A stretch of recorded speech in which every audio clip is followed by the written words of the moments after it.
Hello, my name's Syed Kamal. I'm the Academic and Research Director at the Institute of Economic Affairs.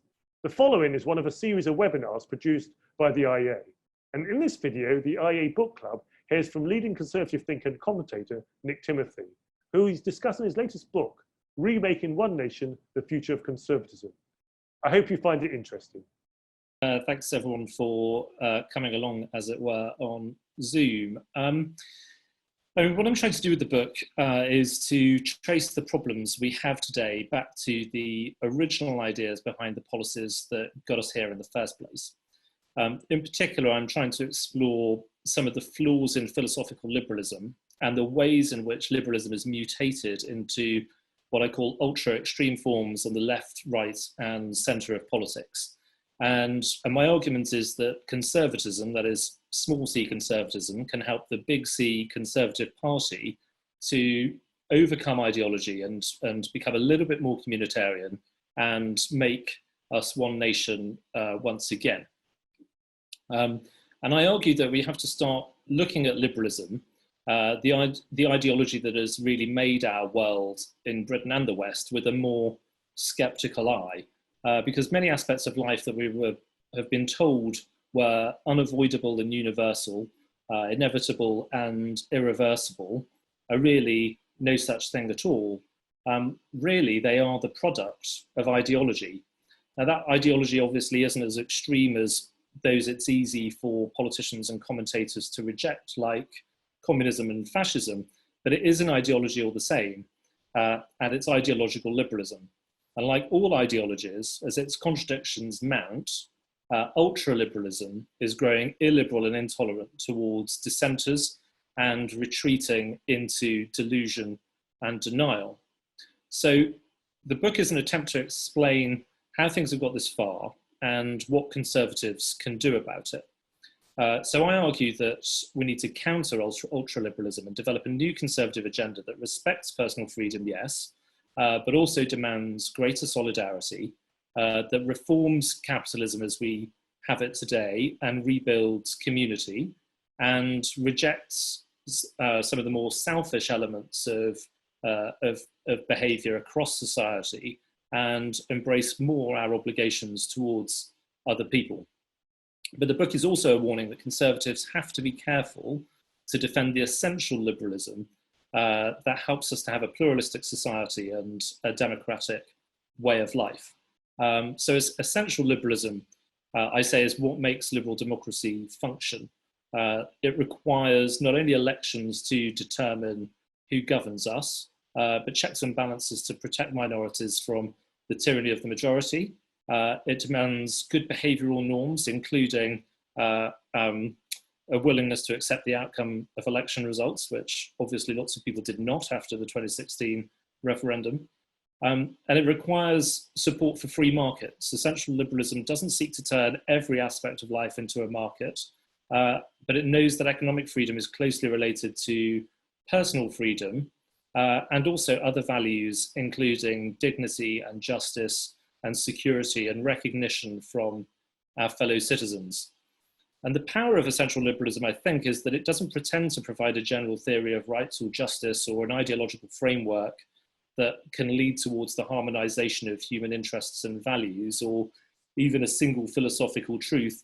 It respects political diversity and allows for all sorts of different policy choices, from criminal justice to the tax system. And it understands that human values and interests are often in conflict. So my right to privacy might undermine your right to security. A transsexual's right to be recognised as a woman might undermine the safety of women born as women. We need institutions, laws, and a limited number of legal rights to handle those conflicts. We need customs and traditions to maintain our shared identities and build up trust. Maintaining the fragile balance between conflicting values and interests is a difficult and delicate job. And that's why, as liberalism gets more ideological, it can grow dangerous. I don't claim that there is a single ultra-liberal agenda. People like Tony Blair and George Osborne stand for a kind of elite liberalism. Their beliefs are shared by most members of the governing classes, but not the wider public. And so you have, despite public opposition and changes in ministers and parties in government, Britain continuing with policies like mass immigration, multiculturalism, a lightly regulated labour market, limited support for the family, and so on. But then we also have something I call the ultra-liberal ratchet, which is beliefs that are not shared across the party divide, but which still keep propelling liberalism forwards. So on the right, you have market reformers thinking mainly of the economy, but on the left, you have left liberals who are pursuing an agenda of cultural liberalism and militant identity politics.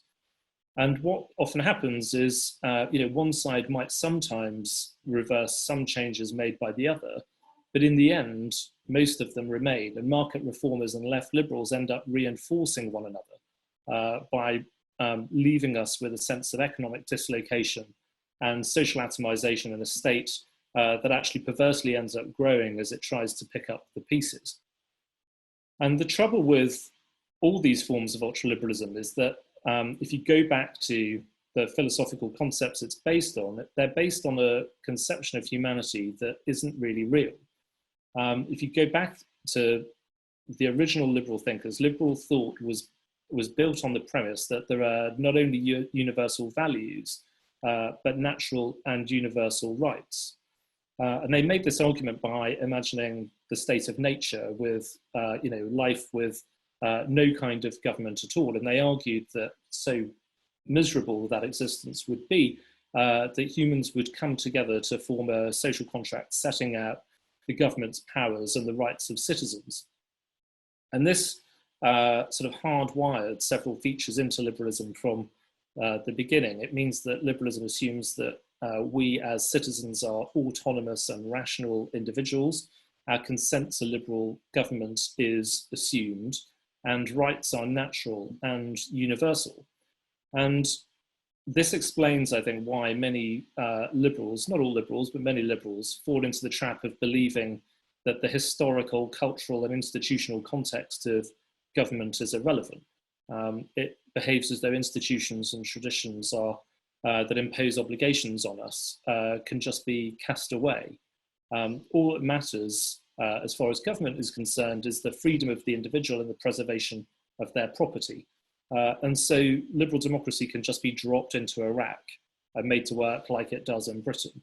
At home, we can be given a growing number of legal rights without any corresponding responsibilities.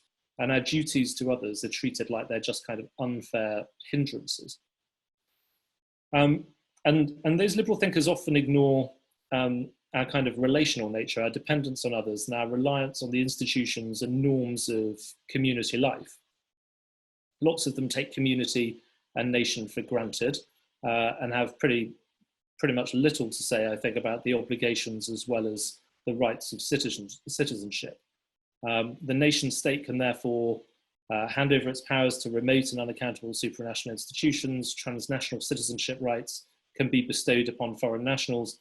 Public services should be freely available to people who have never contributed to them.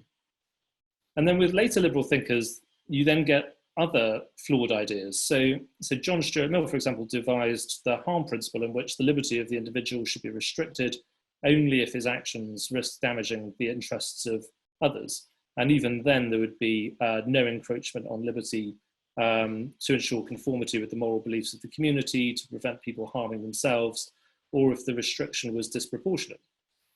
The problem with the harm principle is that it fails to acknowledge that all of our actions, and inactions too, to some degree, affect all of us and people around us. And precisely because human values and interests conflict with one another, we'll never really agree about what clearly constitutes harm.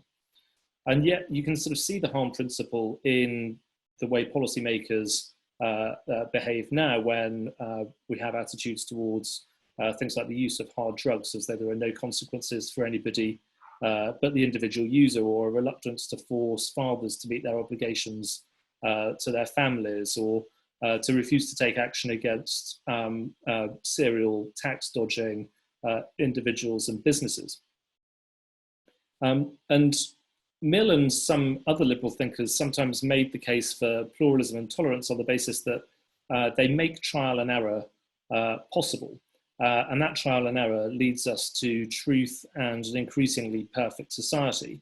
So there's a kind of teleological fallacy that's built into liberalism, this assumption that your own beliefs stand for progress. And that is what can lead liberalism towards illiberalism.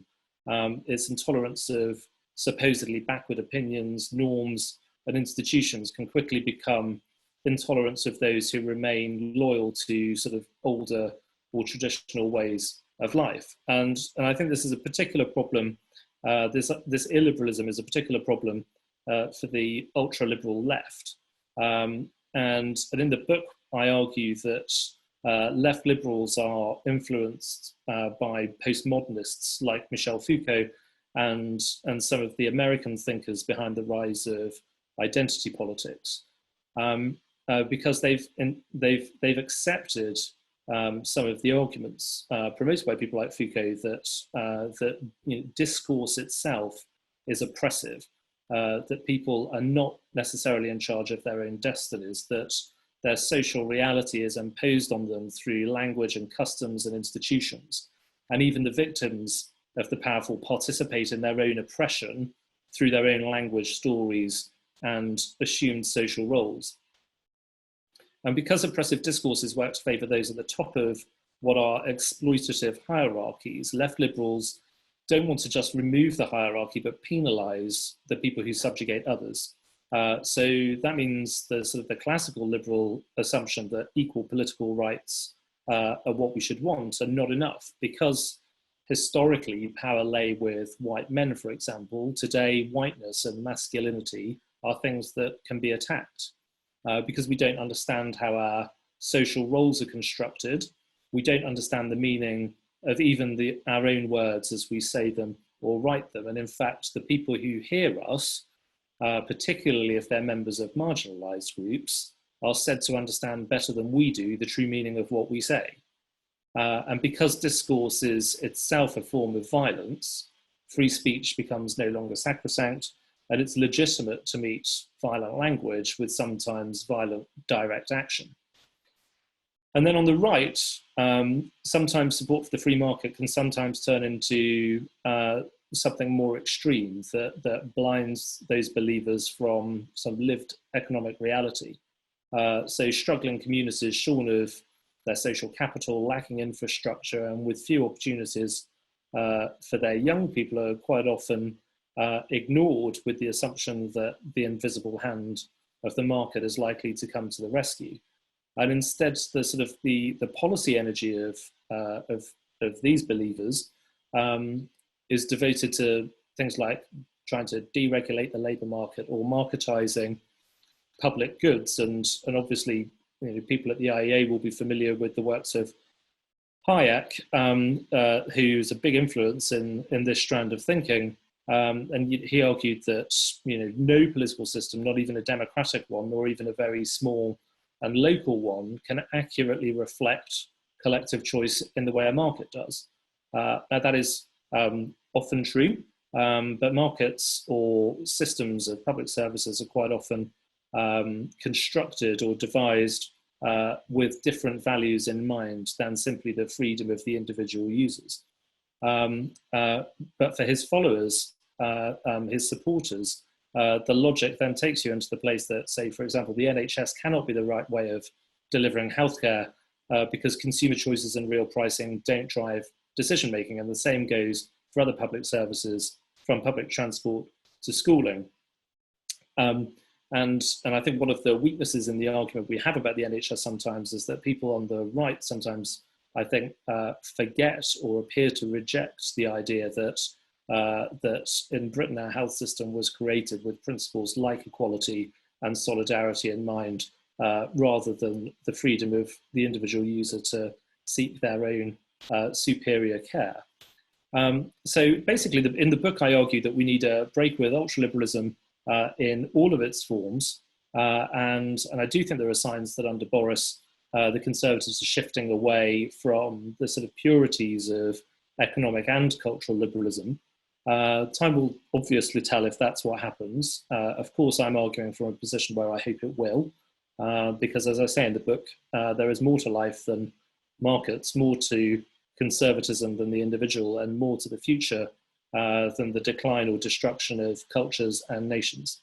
For watching this video, please do subscribe to our YouTube channel, IA London, follow our podcasts on Podbean, visit our website at www.ia.org.uk, where you can also sign up for our e-newsletter, IA Daily, and find more information on the IA Book Club.